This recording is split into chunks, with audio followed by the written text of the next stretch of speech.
James Delaney was 72 years old, sitting at his kitchen table in Cleveland, Ohio, on a Thursday morning that would change everything. He had worked 44 years of getting up before dawn, of busting his back at a machine shop, of watching payroll deductions eat into every paycheck. He had steel dust in his lungs and arthritis in his hands to show for it. And then finally, at 68, he had filed for Social Security.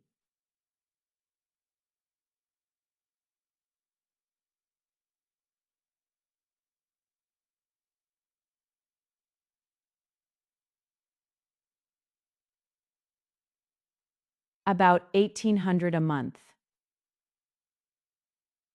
But it kept the lights. But James had made a mistake. A small one, he thought.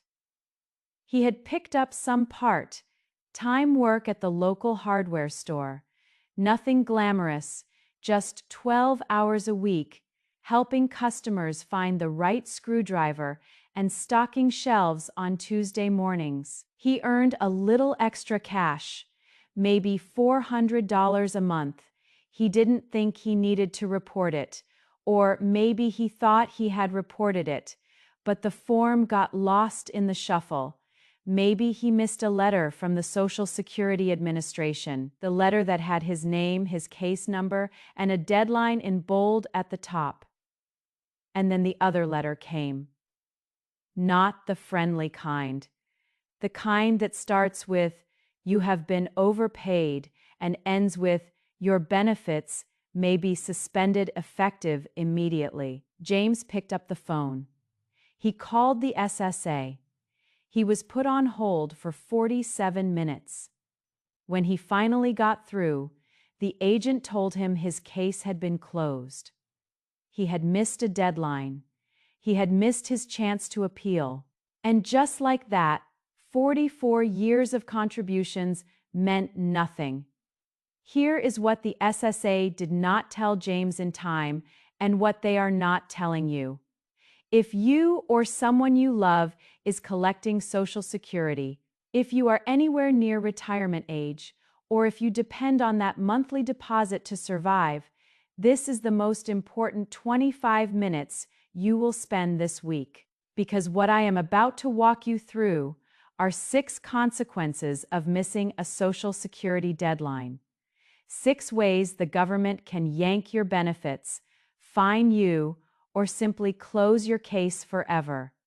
And the worst part, most people find out about these rules after it is too late. So let us get into it. Let us start with consequence number 1. And this one is a killer. Losing your right to appeal, the 60-day trap. Here is how it works. You apply for Social Security. Maybe it is retirement benefits, maybe it is disability, maybe it is SSI. The SSA sends you a decision, denied or partially denied. You read the letter, you feel that knot in your stomach. You get angry, you think, "I will deal with this next week," and next week turns into next month. And then 60 days pass. 60 days. That is all you get under SSA rules. You have exactly 60 days from the date you receive your notice to file an appeal. Actually, technically, they give you 65 if you count mailing time. They add 5 extra days for the letter to get to you. But do not bank on that buffer. Do not test it. The SSA will count those days against you from the moment they say they mailed it, not from when you actually opened your mailbox. Once those 60 days are gone, your decision becomes final. The SSA closes your case. It is over. You cannot challenge it. You cannot argue. You cannot bring in new evidence. You cannot get a hearing. The system has made up its mind, and it will not listen to you anymore. I want you to really imagine that. Imagine getting a denial on a benefit you have paid into for 4 decades. A denial that could mean the difference between eating and not eating, and the government tells you, sorry, you should have filed your paperwork faster. Legal Aid DC puts it bluntly. They say, if you miss a deadline, the Social Security office will close your case. Period. Now, yes, there is a thing called a late appeal. You can request one. You have to submit your case along with a written explanation for why you missed the deadline. But here is the truth. They do not put in bold on their website. Approvals are rare. The SSA does not grant these lightly. You need what they call good cause, which we will talk about later in this video. And even if you have good cause, you are at the mercy of a bureaucrat who has absolutely no incentive to help you. There is no quota for approving late appeals. There is no bonus for being compassionate. You are a case number, and case number is closed. James from Cleveland. He found this out the hard way. He missed his 60-day window by 11 days. 11 days, his neighbor had a stroke, and he spent 2 weeks at the hospital helping out. He forgot about the letter, and his case was closed, which brings us to consequence number 2. No appeal means no benefits. This sounds obvious, but I want you to really sit with what it means in practical terms.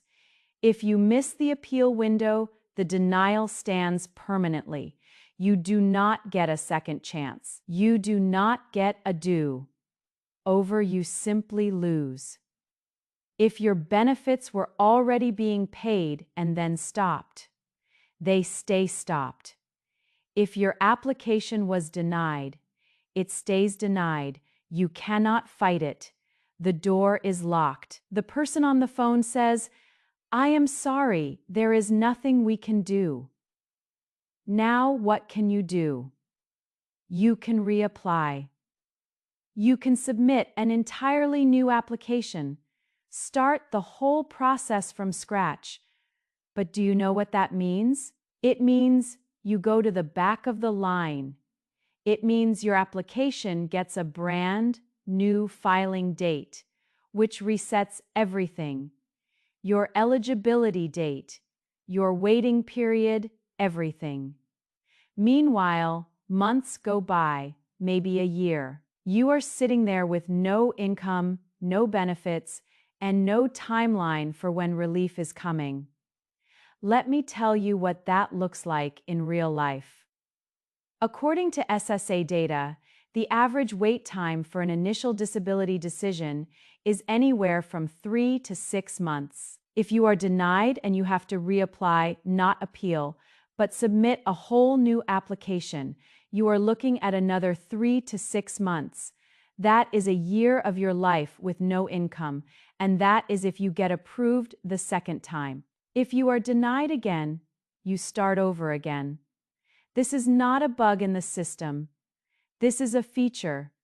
The Social Security Administration processes millions of claims every year. They have every incentive to close cases and move on. And if you do not fight back within their tiny window, you become one less problem for them to deal with. One less file in the pile. That is not speculation. That is the reality of the administrative state. And it is devastating for people who do not know the rules. Now let us talk about the one that makes people furious.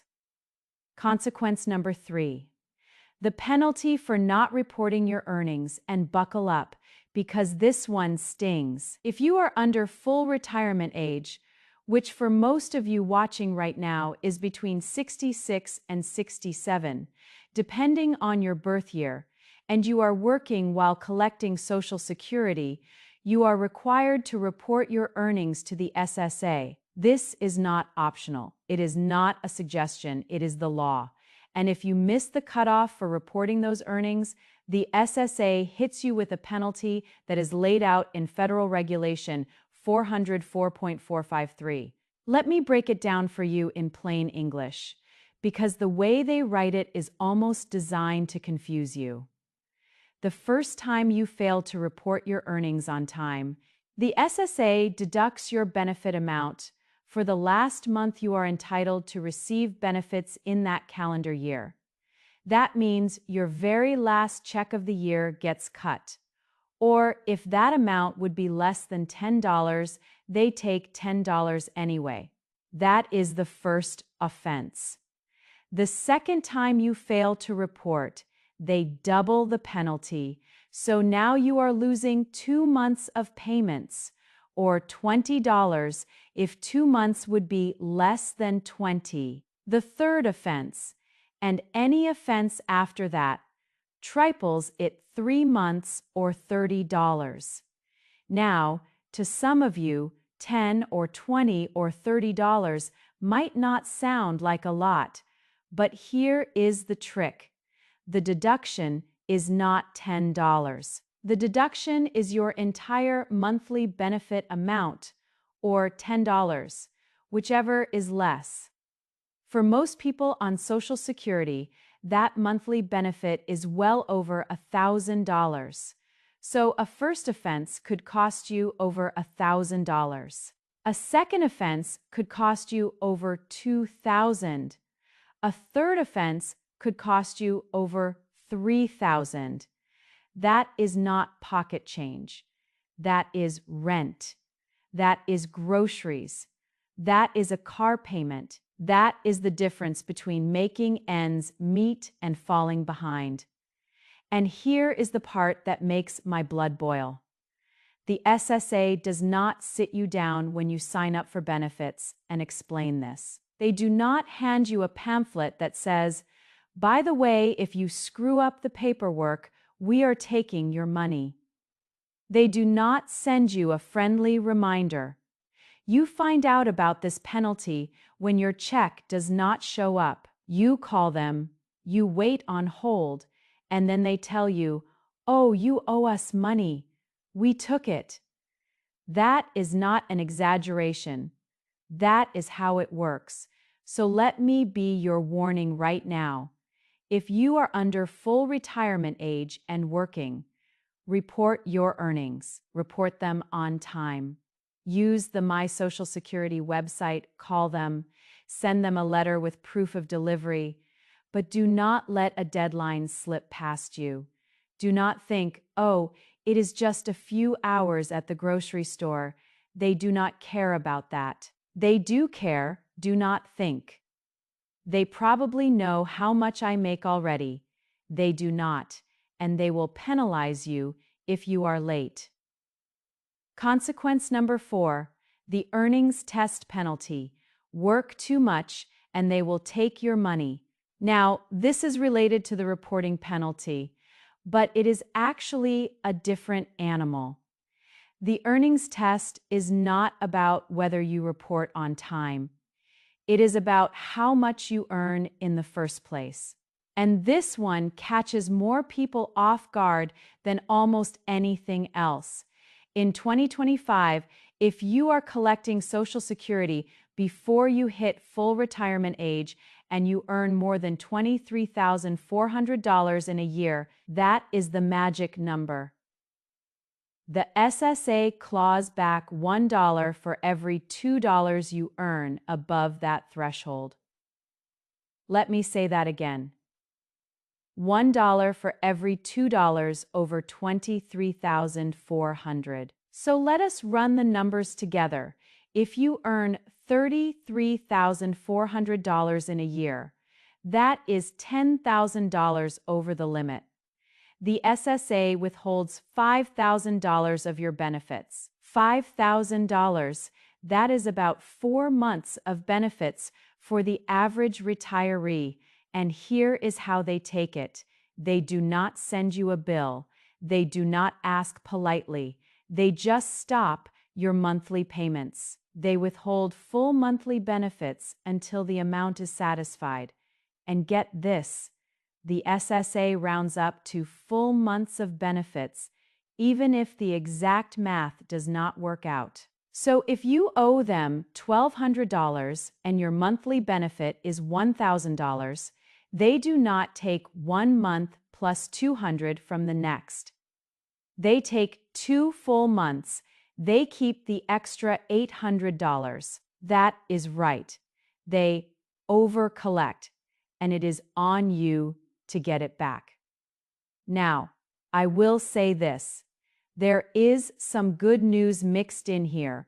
Once you reach full retirement age, the SSA recalculates your payment. They take those months where benefits were withheld and they spread the credit over your remaining lifetime.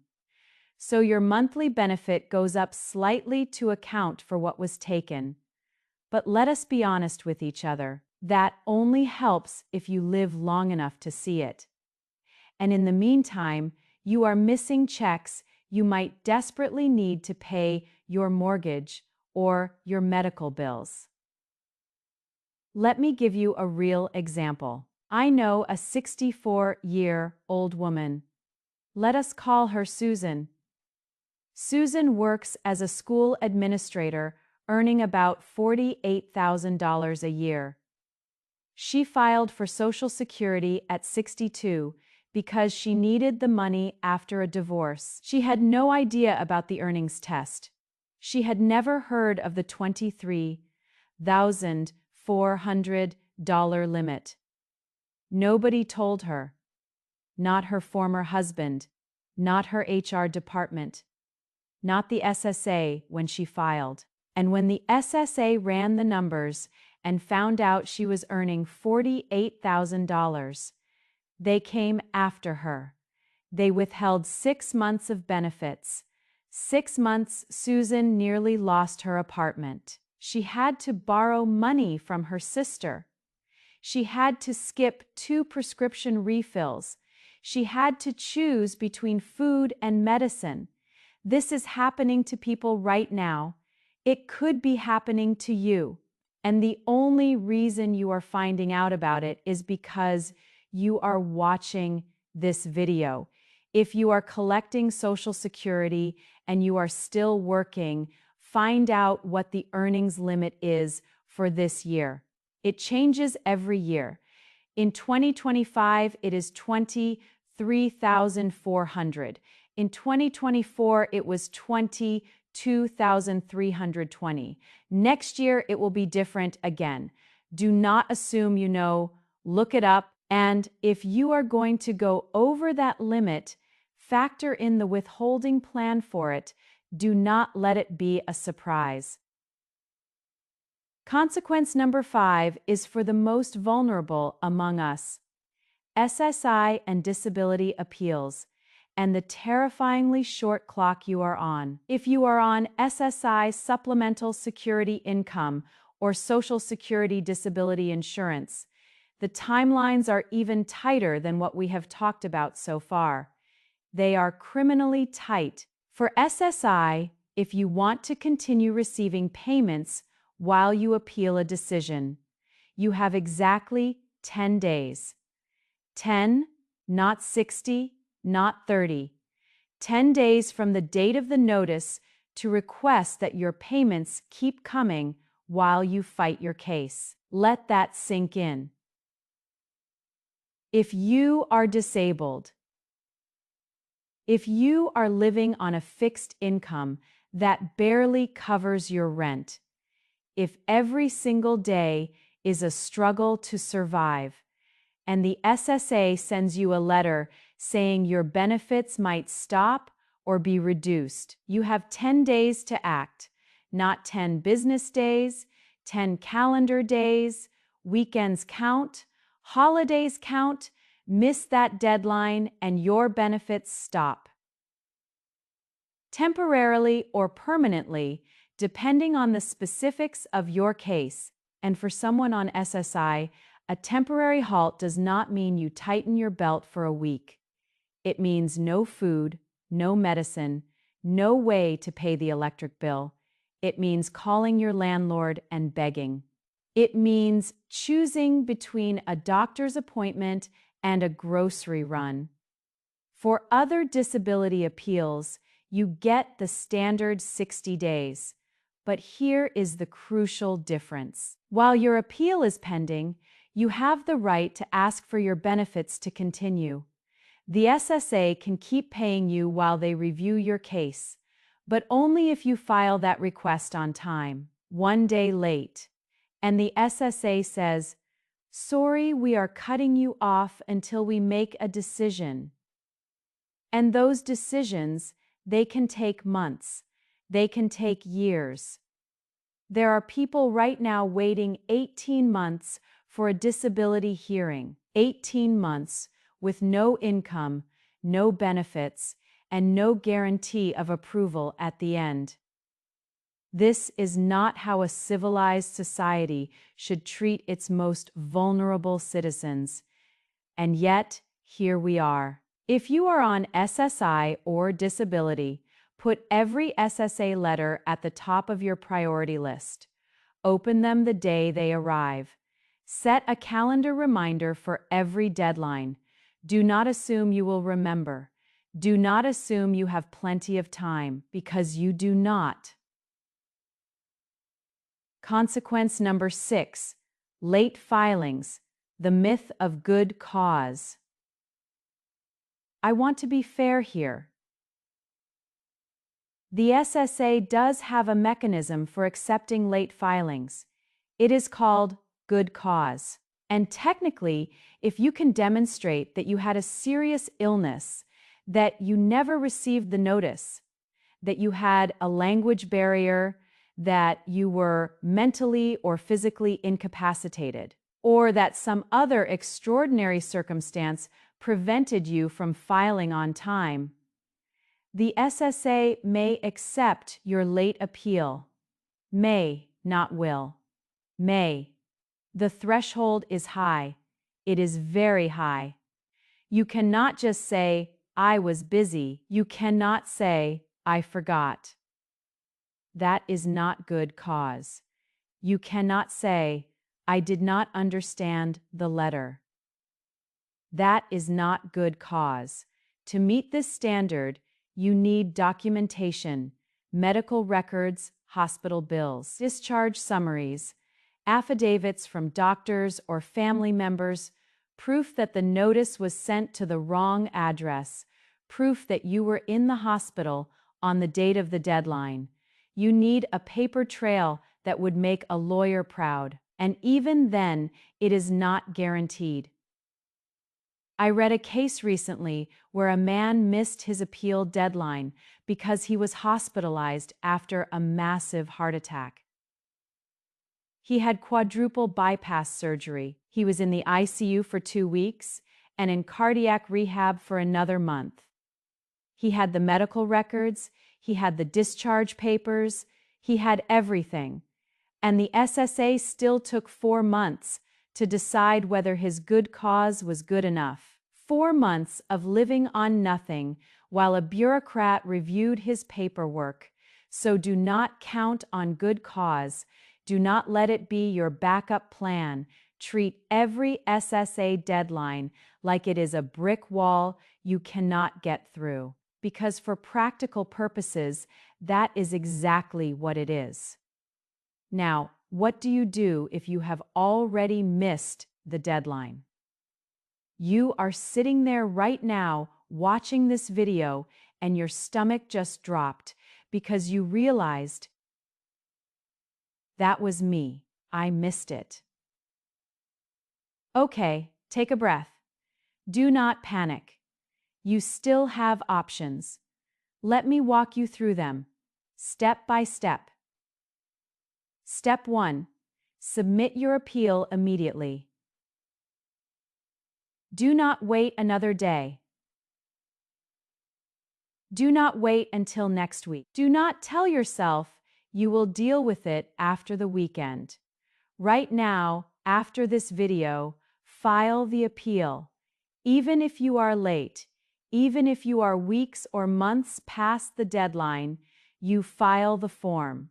You include a written statement explaining why you missed it. You attach every piece of evidence you can find.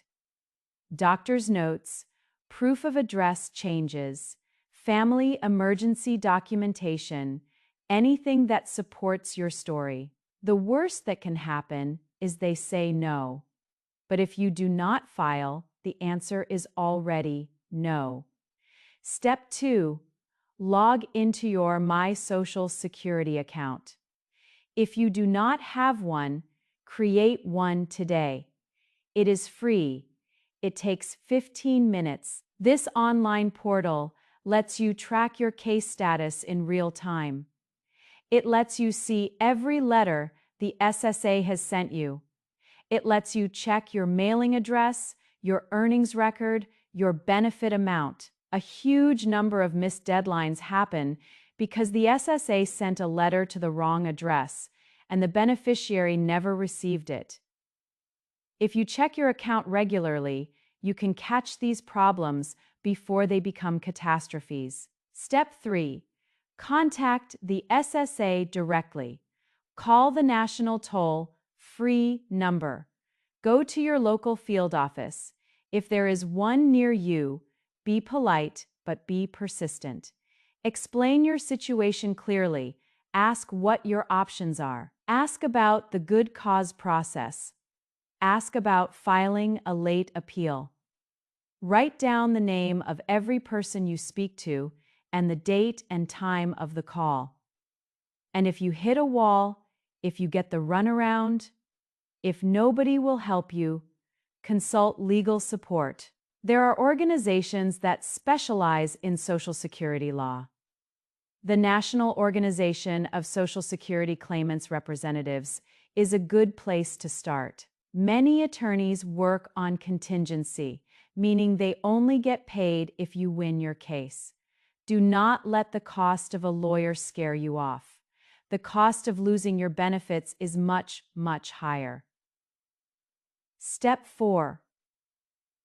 Document everything. And I mean everything. Every phone call, every letter, every doctor's appointment, every date on every notice, every time you tried to call and could not get through. Build a paper trail so thick that nobody can dispute your timeline. If you ever need to prove good cause, your evidence is everything. The SSA operates on documentation. If it is not written down, it did not happen. Keep a folder, keep copies. Be obsessive about it. Step 5. If all else fails, file a fresh application. I know it is not fair. You should not have to start over because someone else's system failed you. But sometimes the cleanest path forward is to wipe the slate clean and reapply. When you do, make sure you have all your documentation ready. Make sure you have a trusted person helping you who knows the system. Be prepared for a lengthy wait. Be prepared for the frustration of starting from square one. But do not give up. Do not let them win through attrition. Look, I am not going to sugarcoat this for you. The Social Security system is complicated. It is unforgiving, and it is absolutely stacked against the average person who does not have a law degree or a team of advocates on speed dial. The deadlines are short, the penalties are harsh, the bureaucracy is maddening. But here is the thing. You are still in control. You can still act. Every day you spend knowing about these rules is a day you can use to protect yourself. James from Cleveland. He eventually got his benefits reinstated. It took him 8 months. 8 months of fighting. 8 months of paperwork. 8 months of phone calls that went absolutely nowhere. But he did it. And the reason he did it is because a friend sat him down and told him exactly what I am telling you right now. So here's what I want you to do. Share this video with someone you care about. your neighbor, your brother, your sister, your friend from church. The people who are most at risk of falling into these traps are the ones who do not even know the traps exist. Be the person who warns them. Set a calendar reminder for every SSA deadline you have. Check your My Social Security account once a month. Read every letter from the SSA the day it arrives. And if you miss a date, do not curl up and accept it. Fight. You have paid into this system your entire working life, every single paycheck. Money was taken out for Social Security. You are not asking for a handout. You are not asking for special treatment. You are asking for what is yours. That is all for today. Thank you for watching.